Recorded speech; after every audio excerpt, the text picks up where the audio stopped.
മനുഷ്യരെല്ലാവരും നമ്മളെപ്പോലെ ആകണമെന്ന് ശാഠ്യം പിടിക്കാനാവില്ല. ഒരാൾക്കും അങ്ങനെ ശാഠ്യം പിടിക്കാൻ പറ്റില്ല. എന്നെ പോലെ ആവണം എന്ന് എനിക്ക് ശാഠ്യം പിടിക്കാൻ പറ്റുമോ? പലരും പല തരക്കാരായിരിക്കും, ഇല്ലേ? കൊട്ടാരക്കരയിൽ നിന്ന്, കൊട്ടാരക്കര എന്ന് പറയുമ്പോൾ എനിക്ക് പെട്ടെന്ന് മുത്തൂരെയാണ് ഓർമ്മ പറഞ്ഞത്, വിക്രമൻ. കൊട്ടാരക്കരയിൽ നിന്ന് രമേശ് എന്നൊരു ചെറുപ്പക്കാരൻ ഇടയ്ക്കിടയ്ക്ക് എന്നെ വിളിക്കും. ഈ കഴിഞ്ഞ 2 ദിവസം മുമ്പ് എന്നെ വിളിച്ചു. പുള്ളിക്കാരൻ്റെ പ്രശ്നം, പൃഥ്വിരാജ് നായകനായ വിലായത് ബുദ്ധ വീണു ദയനീയമായിട്ട്. തിയേറ്ററിൽ പടാന്ന് താഴെ പോയി. സന്ദീപ് സേനൻ്റെ, നിർമ്മാതാവ് സന്ദീപ് സേനാണല്ലോ, നമ്മളെ മേനക സുരേഷ് എന്ന് പറയുന്ന സുരേഷ് കുമാറിൻ്റെ സഹോദരിയുടെ മകൻ, അല്ലെങ്കിൽ പങ്കജ് ഹോട്ടലിൻ്റെ ഉടമ ചന്ദ്രസേന നായരുടെ മകൻ. സന്ദീപ് സേനൻ്റെ 40 കോടി രൂപ പോയി എന്നാണ് ഈ രമേശ് പറയുന്നത്, കൊട്ടാരക്കരക്കാരൻ. പടം വീണതിന് ശേഷം സന്ദീപ് സിനിമകളെ റിവ്യൂ ചെയ്യുന്നവരെ കുറ്റപ്പെടുത്തുകയും എൻ്റെ 40 കോടി രൂപ പോകാൻ കാരണം ഈ റിവ്യൂ ചെയ്യുന്ന കൊള്ളരുതാത്തവർ ചെയ്തതാണെന്ന് പറഞ്ഞ് അദ്ദേഹം കേസ് കൊടുത്ത് അകത്താക്കുമെന്ന് ഏതോ ചാനലിൽ ഭീഷണിപ്പെടുത്തിയതെന്നും പറയുന്നു. ടി വിയിൽ അത് കണ്ടു എന്നാണ് രമേശ് പറഞ്ഞത്. അത് കണ്ടപ്പോഴാണ് ഓട എന്ന ശാന്തുള്ള ദിനേശനെ വിളിക്കാം എന്ന് വിചാരിച്ചത്. എന്നിട്ട് എന്നോട് പറയാണ്, ഞാനേ സാറേ സിനിമ സൂക്ഷ്മമായി നോക്കുന്ന ആളാണ് സാറേ. 2022 ഈ സിനിമയുടെ പൂജ നടന്നത്. സന്ദീപ് സേനന് പോലും ഓർമ്മ കാണില്ല. 2022 പൂജ നടന്നത്. ആ വർഷം നവംബറിൽ ഷൂട്ട് ചെയ്തു, ഫസ്റ്റ് ഷെഡ്യൂൾ പൂർത്തിയാക്കി. അതിനും 1.5 വർഷം മുമ്പ് നിർമ്മാതാവ് ഇതിനായി പണം ഇറക്കി തുടങ്ങിയിരിക്കാം. അതും ഈ രമേശിൻ്റെ ഒരു ഗസ്സിങ്ങാണ്. അപ്പം 4 വർഷമാകുന്നു സാറേ വിലായത്ത് ബുദ്ധയ്ക്കായി പണം മുടക്കാൻ സന്ദീപ് സേന ഇറങ്ങിയിട്ട്. 40 കോടി മുടക്കിയ ഈ സിനിമ എന്നേ റിലീസാകേണ്ടതാണ് സാറേ. ഈ സിനിമ തുടങ്ങിയ ശേഷം പൃഥ്വിരാജ് എത്ര സിനിമകളിൽ, മറ്റ് സിനിമകളിൽ അഭിനയിച്ചു. ഹിന്ദിയിൽ 2 or 3, തമിഴിൽ, മലയാളത്തിൽ തന്നെ ഗുരുവായൂർ അമ്പലനടയിൽ അടക്കം അയാൾ ചെയ്തു. പൃഥ്വിരാജ് എന്ന നടൻ വിചാരിച്ചിരുന്നെങ്കിൽ ഈ സിനിമ 2023 തന്നെ തിയേറ്ററിൽ വന്നേനെ. 4 ദിവസത്തെ ഷൂട്ടിംഗ് ബാലൻസ് ഉള്ളപ്പോഴാണ് പൃഥ്വിരാജിന് അപകടമുണ്ടാകുന്നത് സാറേ. ഇങ്ങനെയുള്ള സൂപ്പർ സ്റ്റാറുകൾ നിർമ്മാതാക്കൾക്ക് പുല്ലുവില കൊടുത്തിട്ട് അയാളുടെ പിറകെ നടന്ന് കാല് പിടിച്ച് തീർത്തതാണ് വിലായത് ബുദ്ധ. പൃഥ്വിരാജ് ഡേറ്റ് തരാത്തതിനാലാണ് ഈ പടം നീണ്ടതെന്ന് സന്ദീപ് സേനൻ പറഞ്ഞിട്ടുണ്ടോ എവിടെയെങ്കിലും എന്ന് ഞാൻ ചോദിച്ചു. സന്ദീപ് സേനൻ പറഞ്ഞിട്ടില്ല, എന്നെങ്കിലും പറയും സാറേ, അതുറപ്പ്. ഇപ്പം പറഞ്ഞിട്ടില്ല, പക്ഷെ എന്തെങ്കിലും പറയും. സന്ദീപ് സേനൻ അങ്ങനെ ഒരു പരാതി പറഞ്ഞിട്ടില്ലെങ്കിൽ നിങ്ങൾക്കിത് പറയാൻ എന്താ അതോറിറ്റി? ഞാൻ ചോദിച്ചതാണ്. എനിക്കൊരു അതോറിറ്റി ഇല്ല സാറേ, പക്ഷേ എന്നെങ്കിലും അയാൾ പറയും. ആര്? സന്ദീപ് സേനൻ പറയുമെന്നാണ് ഈ പയ്യൻ പറയുന്നത്. നിങ്ങളെന്തിനാ സന്ദീപ് സേനൻ എന്നെങ്കിലും പറയുമെന്ന് ഗസ് ചെയ്യുന്നത്? സന്ദീപ് സേനൻ ഓക്കെ, അയാൾ പൃഥ്വിരാജിനെതിരെ ഒന്നും പറഞ്ഞിട്ടില്ല. പുറത്തുനിന്ന് നോക്കുന്ന ഒരാൾക്ക് അങ്ങനെ പറഞ്ഞോളൂ സാറേ. അപ്പം ഞാൻ ചോദിച്ചു, സന്ദീപിനെ വീട്ടുകാരില്ലേ? ചന്ദ്രസേനൻ നായർ എന്ന സിനിമാക്കാരനായ വ്യവസായിയാണ് അയാളുടെ അച്ഛൻ. ജി സുരേഷ് കുമാർ എന്ന പ്രശസ്തനായ നിർമ്മാതാവും പ്രൊഡ്യൂസേഴ്സ് അസോസിയേഷൻ്റെ നേതാവുമാണ് അയാളുടെ അമ്മാവൻ. അവരല്ലേ ഇതൊക്കെ നോക്കേണ്ടത്? പുറത്തുനിന്ന് നിങ്ങൾ എന്തിനാ ഇതൊക്കെ നോക്കുന്നേ? നിങ്ങൾ സിനിമയെ നോക്കിയാൽ പോരെ എന്ന് ഞാൻ ചോദിച്ചു. ഈ സിനിമയിൽ 1 രൂപ രമേശ് നിങ്ങൾ മുടക്കിയിട്ടുണ്ടോ? ഇല്ല സാറേ, ഞാൻ ഒന്നും മുടക്കിയിട്ടില്ല. പൃഥ്വിരാജാണ് ഈ സിനിമയെ കുളമാക്കിയതെന്ന് സന്ദീപ് സേനൻ നിങ്ങളോട് പറഞ്ഞിട്ടുണ്ടോ? ഇല്ല സാറേ, എനിക്ക് സന്ദീപ് സേനനെ പരിചയമില്ല. അപ്പോൾ പിന്നെ രമേശ് സിനിമ കണ്ടാൽ പോരെ? ഞാൻ സാറിനോട് പറയുന്നത്, എപ്പോഴും നിർമ്മാതാക്കളുടെ ഭാഗത്ത് നിൽക്കുന്ന ആളാണല്ലോ താങ്കൾ. എനിക്ക് തലയ്ക്ക് ഓളമുണ്ടായിട്ടൊന്നും അല്ല ഞാനിതിൽ ഇടപെടുന്നത്. സാറ് കണ്ടവരുടെ കാര്യങ്ങളിൽ ഇടപെടുന്നത് പോലെ ഞാനും ഒന്ന് ഇടപെട്ടതാ. സാറെന്നെ തേർഡ് റേറ്റായി കാണരുത്. പൃഥ്വിരാജ് മാത്രം ചെയ്ത പ്രശ്നമാണ് സാറേ ഈ പടം ഇത്രയും നീണ്ടുപോയത്. ഞാനൊന്നും മറുപടി പറയാതെ ഫോണും കട്ട് ചെയ്തു. നിങ്ങൾ ആലോചിച്ച് നോക്ക്. പൃഥ്വിരാജിനോട് എന്തോ പകയുള്ളൊരു പയ്യനായിരിക്കാം.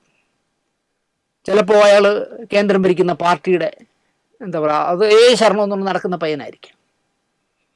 അപ്പോൾ പൃഥ്വിരാജിനെ അടിക്കാൻ കിട്ടുന്ന ഒരു അവസരത്തെ നമ്മൾ മുതലാക്കണം. അത് ആ മണ്ട ശാന്തള ദിനേശനോട് പറഞ്ഞാൽ അടുത്ത എപ്പിസോഡിൽ ചെയ്ത് പൃഥ്വിരാജിനെ വെല്ലുവിളിക്കും എന്നൊക്കെ ഈ രമേശ് വിചാരിച്ച് കാണും. ഇതാണ് ലോകം. സന്ദീപ് സേനന് കുറ്റമില്ല, ചന്ദ്രസേനൻ നായർക്ക് കുറ്റമില്ല, സുരേഷ് കുമാറിന് കുഴപ്പമില്ല. ഈ കൊട്ടാരക്കരക്കാരൻ രമേഷ് മാർക്കാണ് ബുദ്ധിമുട്ട്. അടുത്ത കഥ അതിനേക്കാൾ രസകര.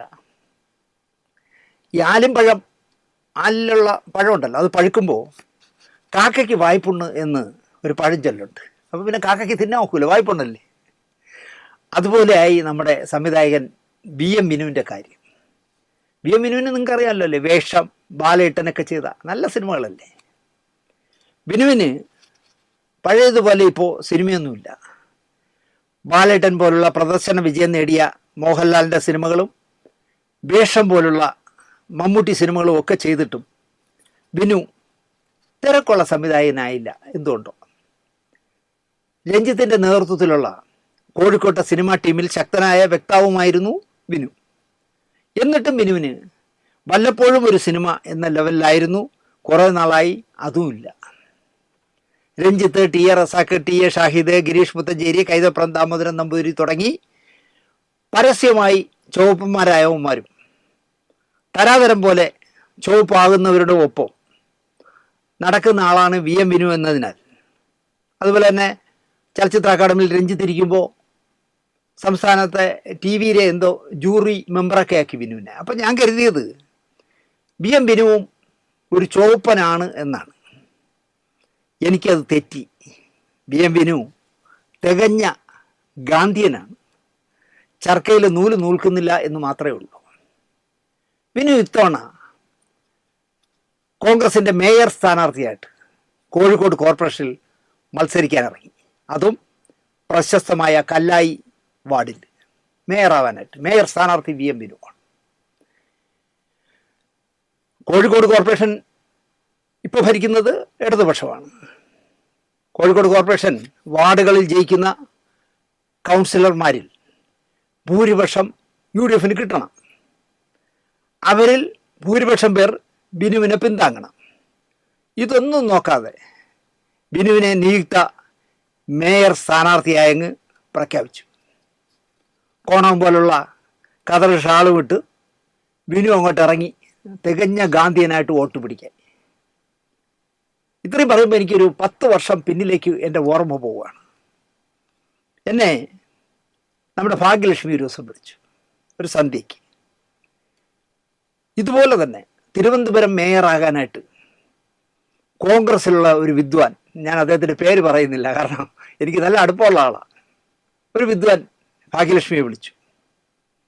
ഇതേപോലെ ഇപ്പോൾ നടക്കുന്ന വലിയ മത്സരം നടക്കുകയല്ലേ, കവടിയാർ വാർഡ്.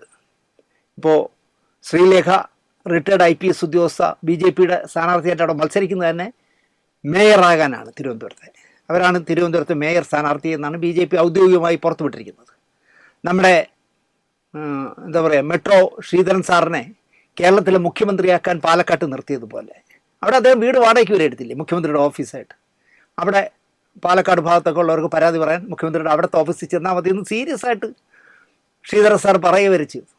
അതുപോലെ ശ്രീലേഖയാണ് BJPയുടെ തിരുവനന്തപുരത്തെ പുതിയ മേയർ സ്ഥാനാർത്ഥി. ഒരു കവടിയാർ വാർഡിൽ, ആ കവടിയാർ വാർഡിൽ ഭാഗ്യലക്ഷ്മിയെ കോൺഗ്രസ് സ്ഥാനാർത്ഥിയായി മത്സരിപ്പിക്കാനാണ് ഈ വിദ്വാൻ തീരുമാനിച്ചത്. അന്ന് ഞാൻ ഭാഗ്യലക്ഷ്മിയുടെ ശത്രുവല്ല, മിത്രമാണ്, നല്ല ബന്ധമായിരുന്നു ഞങ്ങളെ. അപ്പോൾ കവടിയാറിൽ നിന്ന് ഭാഗ്യലക്ഷ്മി ജയിച്ചു കഴിഞ്ഞാൽ തിരുവനന്തപുരം കോർപ്പറേഷൻ മേയർ ഭാഗ്യലക്ഷ്മി ആയിരിക്കും. ഒരു നാൾ സന്ധ്യയ്ക്ക് ഭാഗ്യലക്ഷ്മി എന്നെ വിളിച്ചു, എന്നിട്ട് ഈ കാര്യം പറഞ്ഞു. എനിക്കവർ പറയുന്നിടം സത്യത്തിൽ എനിക്ക് പാവം തോന്നി. കാരണം ദിനേശേ, കവടിയാർ വാർഡിൽ ഞാൻ നിന്നാൽ ജയിക്കുമോ? ഞാൻ പറഞ്ഞു, ഇപ്പോഴത്തെ പേരും പ്രശസ്തിയും നിന്റെ സൗന്ദര്യവും ഒക്കെ വെച്ച് നീ ജയിക്കും. ഞാനങ്ങനെ ജയിച്ചാൽ തിരുവനന്തപുരം കോർപ്പറേഷൻ്റെ മേയറാവുമോ? ഞാൻ ചോദിച്ചു, ആര് പറഞ്ഞു ഈ മണ്ടത്തരം? അല്ല, ആവോ? ഞാൻ പറഞ്ഞു, ഒരിക്കലും ആവൂല. ആവില്ല എന്ന് മാത്രമല്ല, ഇതിലെ രസം എന്താണെന്ന് ചോദിച്ചാൽ, ഭാഗ്യലക്ഷ്മി അക്കാലത്ത് ബുദ്ധിജീവിയൊന്നും ആയിട്ടില്ല, സ്ത്രീപക്ഷ വിപ്ലവ പോരാളിയും ആയിട്ടില്ല, പുസ്തകവും എഴുതിയിട്ടില്ല, നിറഭേദങ്ങളൊന്നും എഴുതിയിട്ടില്ല. അപ്പം അങ്ങനെയൊന്നും ആകാത്ത സമയത്താണ് മേയറാക്കാനായിട്ട് വിളിക്കുന്നത്. ഇന്ന് നല്ല പേരും പ്രശസ്തിയല്ലേ. എൻ്റെ മനസ്സിൽ തികട്ടി വന്ന ചിരിയെ കംപ്രസ് ചെയ്ത് പറയണോ വേണ്ടേ എന്ന് ആലോചിച്ചിട്ട് ഞാൻ പറഞ്ഞു, ഭാഗ്യലക്ഷ്മി, ഇപ്പോഴാരാ തിരുവനന്തപുരം കോർപ്പറേഷൻ്റെ മേയർ? അത് കമ്മ്യൂണിസ്റ്റ്. കഴിഞ്ഞ തവണ ആരാ തിരുവനന്തപുരം കോർപ്പറേഷൻ്റെ മേയർ? കമ്മ്യൂണിസ്റ്റ്. ഭാഗ്യലക്ഷ്മി ഭാഗ്യം തേടി മദ്രാസിൽ നിന്നും അനന്തപത്മനാഭൻ്റെ നാട്ടിൽ വരുന്നതിന് മുന്നേയും കമ്മ്യൂണിസ്റ്റുകാരാണ് തിരുവനന്തപുരം ഭരിക്കുന്നത്. ഇത്തവണയും അടുത്ത തവണയും അവർ തന്നെയായിരിക്കും ഭരിക്കുന്നത്. ഞാൻ ഈ പറഞ്ഞ 10 വർഷം മുമ്പാണല്ലോ പറഞ്ഞത്. ആ പറഞ്ഞ സമയത്തും മേയർ കമ്മ്യൂണിസ്റ്റ് ആയിരുന്നു. ഇപ്പോഴും ആര്യ രാജേന്ദ്രനാണല്ലോ കമ്മ്യൂണിസ്റ്റാണ്. അപ്പോൾ ഭാഗ്യലക്ഷ്മി കരുതണ്ട മേയർ സീറ്റ് കിട്ടുമെന്ന്. എന്നാൽ കോർപ്പറേഷനിൽ പ്രതിപക്ഷ നേതാവാകുമോ എന്നും ചിന്തിക്കേണ്ട. അതെന്ത്? ഞാൻ പറഞ്ഞു, കോൺഗ്രസിൻ്റെ ഉള്ളൂർ വാർഡിൽ നിന്നും സ്ഥിരമായി ജയിക്കുന്ന ജോൺസൺ ജോസഫ് എന്ന് പറഞ്ഞ കോൺഗ്രസ് നേതാവ് ജീവിച്ചിരിക്കുന്നിടത്തോളം കാലം കോർപ്പറേഷനിലെ കോൺഗ്രസ് ലീഡർ പുള്ളിക്കാരനായിരിക്കും. അങ്ങനെയൊക്കെ ഇപ്പോൾ 79 വയസ്സെന്തോ ആയെന്ന് തോന്നുന്നു. ഇപ്പോഴും അദ്ദേഹമാണ് മത്സരിക്കുന്നത്. പിന്നെ ആകപ്പാടെ ഭാഗ്യലക്ഷ്മിക്ക് ചെയ്യാൻ പറ്റുന്നത്, കവടിയാർ വാർഡിൽ വല്ല വയസ്സായ കിളവന്മാരോ കിളവികളോ മരിച്ചാൽ റീത്ത് വയ്ക്കാനായിട്ട് പോവാം. 4-5 പേരെയൊക്കെ വിളിച്ച് നിൻ്റെ പൈസയിൽ പെട്രോൾ അടിച്ച് നിൻ്റെ കാറിൽ കയറ്റി അവരെയും കൂടെ കയറ്റി കൊണ്ടുപോയിട്ട് അവരവിടെ നിർത്തിയിട്ട് റീത്ത് വയ്ക്കാം ഭാഗ്യലക്ഷ്മിക്ക്. അത് മതിയോ ഭാഗ്യത്തിന് എന്ന് ഞാൻ തുറന്ന് ചോദിച്ചു. എന്നാലും എന്ന് പറഞ്ഞ ഈ പറഞ്ഞ ഭാഗ്യലക്ഷ്മിയെ കുഴി ചാടിക്കാൻ നോക്കി അയാളുടെ പേര് പറഞ്ഞിട്ട് പറഞ്ഞു, എന്നെ കള്ളം പറഞ്ഞ് പറ്റിച്ചല്ലോ ദിനേശേ എന്ന് പറഞ്ഞു. ഞാനില്ലെന്നും പറഞ്ഞ് ഞാനില്ലേ എന്ന് പറഞ്ഞ് ഭാഗ്യലക്ഷ്മി വലിഞ്ഞളഞ്ഞു, നിന്നില്ല. 6 തവണ, അതായത് 5 വർഷം വെച്ചാകുമ്പോൾ 6 തവണ 30 വർഷമായിട്ട് ജോൺസൺ ജോസഫാണ് എന്ന് പറഞ്ഞ 74കാരനാണ് അവിടെ ഉള്ളൂരിലെ കൗൺസിലർ. കോർപ്പറേഷനിലെ കോൺഗ്രസിൻ്റെ കക്ഷി നേതാവുമാണ് ജോൺസൺ ജോസഫ്. നമ്മൾ പറഞ്ഞ് VM മനുവിൻ്റെ കാര്യം വിട്ടുപോയി. വിനു നാമനിർദ്ദേശ പത്രിക കോൺഗ്രസ്സുകാരുമായി ചെന്ന് കൊടുത്തു. മനോഹരമായി ഭരണാധികാരി ആ നാമനിർദ്ദേശ പത്രിക തള്ളി നിസ്സാര കാര്യത്തിനൊന്നുമല്ല, ഒപ്പിടാത്തോണ്ടൊന്നുമല്ല. വോട്ടർ പട്ടികയിൽ കോഴിക്കോട്ട് വോട്ടർ പട്ടികയിൽ പേരില്ലാത്തയാളാണ് മത്സരിക്കാനിറങ്ങിയ VM വിനു. മലാപ്പറമ്പ് എന്ന് പറഞ്ഞ കോഴിക്കോട്ട് സ്ഥലമുണ്ട്. അപ്പോൾ മലാപ്പറമ്പ് കൗൺസിലർ കോൺഗ്രസിൻ്റെ KP രാജേഷ് കുമാർ ഉറപ്പ് കൊടുത്തു അത്രേ കോൺഗ്രസ്സിന്, എൻ്റെ പ്രദേശത്തെ വോട്ടറാണ് VM വിനു, കഴിഞ്ഞ ഇലക്ഷനിലും എനിക്കൊന്ന് വോട്ട് ചെയ്തു, ധൈര്യമായി നിന്നോളാൻ പറഞ്ഞു. വിനു ധൈര്യമായിട്ട് കയറി നിന്നു. ഭരണാധികാരി തള്ളി. രാജേഷിനെ കോൺഗ്രസ് ശാസിക്കുകയും കൗൺസിലർ സ്ഥാനത്ത് നിന്ന് രാജി എഴുതി വാങ്ങുകയും ചെയ്തു. ഈ കാരണം കൊണ്ട് വിനുവിനെ കുഴിയിൽ ചാടിച്ചതിൻ്റെ പേരിൽ. വോട്ടർ പട്ടികയിൽ പേരില്ലെങ്കിൽ പേര് ചേർക്കാൻ ഉത്തരവിടാൻ വിനു കോടതിയിൽ പോയി, ഹൈക്കോടതിയിൽ. സെലിബ്രിറ്റി എന്ന പേരിൽ പ്രത്യേക പരിഗണന ഒന്നുമില്ല എന്ന് പറഞ്ഞ് ജസ്റ്റിസ് PV കുഞ്ഞികൃഷ്ണൻ ആ ഹർജിയും തള്ളി. കാരണം 10 വർഷമായിട്ടെങ്കിലും ആലോചിക്കണ്ടേ, ഞാൻ വോട്ട് ചെയ്യുന്നില്ലല്ലോ എന്നുള്ള ബോധമെങ്കിലും വേണ്ടേ. വോട്ടേ ചെയ്യുന്നില്ല, ഇതിൽ വോട്ടർ ID യിൽ പേരുമില്ല. അപ്പോഴും ഒരു പേര് ചേർക്കാനുള്ള സന്മനസ് പോലും ഈ ജനനേതാവിനില്ലാതെ പോയി എന്നുള്ളതാണ്. അങ്ങനെ തള്ളിയത് കാരണം കട്ടയും പടവും ഒക്കെ മടങ്ങി എന്ന് പറയുന്നത് ഇതാണോ വിനു എന്ന് ചോദിക്കണം. വിനു അങ്ങനെ കട്ടയും പടമൊക്കെ മടങ്ങിപ്പോയി. ഇനി നിയമസഭയിലാറ്റം നിർത്തുമോ എന്തോ. അടുത്ത കഥ, ആനയുടെ വില അറിയില്ല എന്ന് പണ്ടുള്ളവർ പറയും. ആനയ്ക്ക് അറിയില്ല വാസ്തവത്തിൽ, അത് കുഞ്ഞു കണ്ണൊക്കെ ഉണ്ട്, അതിന് അറിയില്ല അതിൻ്റെ വില. അങ്ങനെ ആനയുടെ വില അറിയില്ല എന്ന് പറഞ്ഞ കണക്ക് ഒരു ഉദാഹരണം പറയാൻ ആരെങ്കിലും എന്നോട് പറഞ്ഞാൽ, പെട്ടെന്ന് പറഞ്ഞാൽ ഞാൻ പറയും ഷമ്മി തിലകൻ. ചെറുപ്രായത്തിൽ അച്ഛൻ സംവിധാനം ചെയ്യുന്ന നാടകങ്ങളിൽ സഹസംവിധായകൻ, മിടുമിടുക്കനായ ഡബ്ബിംഗ് ആർട്ടിസ്റ്റ്, മലയാളി കണ്ട ഏറ്റവും മിടുക്കനായ ഡബ്ബിംഗ് ആർട്ടിസ്റ്റ്, സിനിമയിൽ സഹസംവിധായകൻ, നല്ല നല്ല ക്യാരക്ടർ വേഷങ്ങൾ ചെയ്ത് തിയേറ്ററിൽ കയ്യടി നേടിയ നടനുമാണ് ഷമ്മി.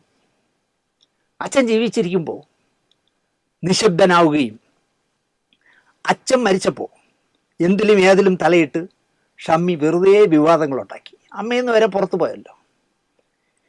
ഇവനൊരു കുഴപ്പക്കാരനാണ് എന്ന ഇമേജ് ഷമ്മി സ്വയം ഉണ്ടാക്കി. കിട്ടാമായിരുന്ന വലിയ അവസരങ്ങൾ സ്വയം തട്ടിത്തെറിപ്പിച്ച മനുഷ്യനാണ് ഷമ്മി തിലകൻ.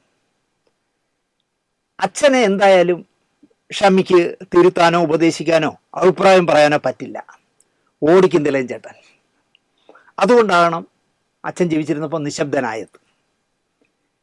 കൈരളി ചാനലിനായി ഞാനെടുത്ത ഇൻ്റർവ്യൂവിലടക്കം എൻ്റെ പിൻഗാമി എന്ന് അഭിമാനത്തോടെ തിലകൻ ചേട്ടൻ പറഞ്ഞത് ഷമ്മിയായിരുന്നു. 6 മക്കളുണ്ടല്ലോ അദ്ദേഹത്തിന്. 6 പേരിൽ അദ്ദേഹം പറഞ്ഞത് എൻ്റെ പിൻഗാമി എന്ന് പറയുന്നത് ഷമ്മിയാണ് എന്ന് പറഞ്ഞ് കൈരളിയുടെ ലൈബ്രറി കാണും.